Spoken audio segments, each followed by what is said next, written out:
PoK में पाकिस्तान के खिलाफ फिर गुस्सा। अमान खान ने सेना को दी चुनौती।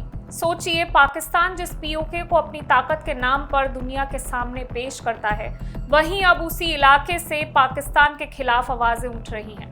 रावलाकोट के ईदगाह मैदान में जुटी भीड़ के बीच प्रदर्शन के प्रमुख चेहरों में शामिल सरदार अमान खान ने पाकिस्तान सरकार और सेना को खुली चुनौती दे दी है। मुद्दा सिर्फ महंगाई, राशन या बिजली का नहीं है। अब सवाल पाकिस्तान के पीओके में नियंत्रण को लेकर भी उठ रहे हैं। सरदार अमान खान ने पाकिस्तानी सरकार और सेना से पीओके से सेना हटाने की समय सीमा तय करने की मांग की।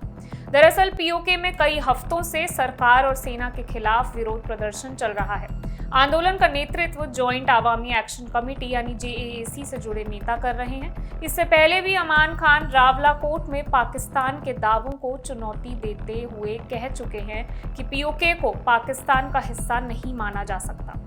इस विवाद के पीछे जुड़ा है करीब 78 साल पुराना संयुक्त राष्ट्र का एक प्रस्ताव। 13 अगस्त 1948 को संयुक्त राष्ट्र आयोग यानी UNCIP ने भारत और पाकिस्तान के बीच जम्मू कश्मीर के विवाद को लेकर एक प्रस्ताव पारित किया था।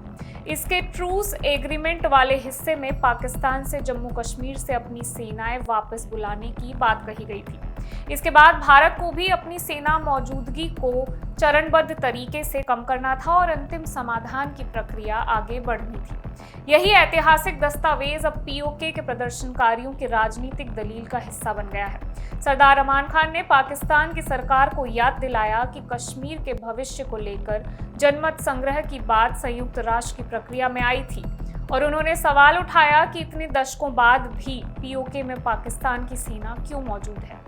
हालांकि यहाँ एक बात समझना जरूरी है, UN के 13 अगस्त 1948 के प्रस्ताव में सिर्फ एक तरफा तरीके से भारत या पाकिस्तान की सेना हटाने की बात नहीं थी।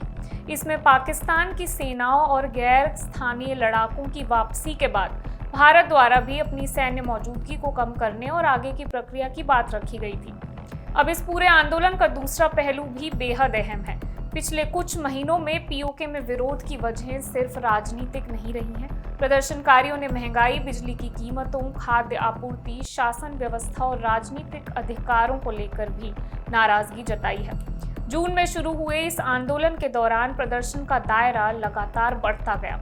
रिपोर्ट्स के मुताबिक अमान खान ने पहले भी भारत से मदद की अपील की थी और लाइन ऑफ कंट्रोल की तरफ मार्च करने का सवाल भी भीड़ के सामने रखा था।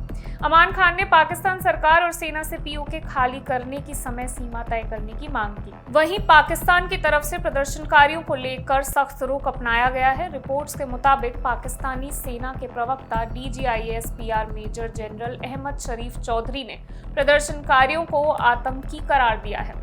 दूसरी तरफ प्रदर्शनकारी नेतृत्व इन आरोपों को खारिज करते हुए सेना और सरकार पर ही गंभीर आरोप लगा रहा है।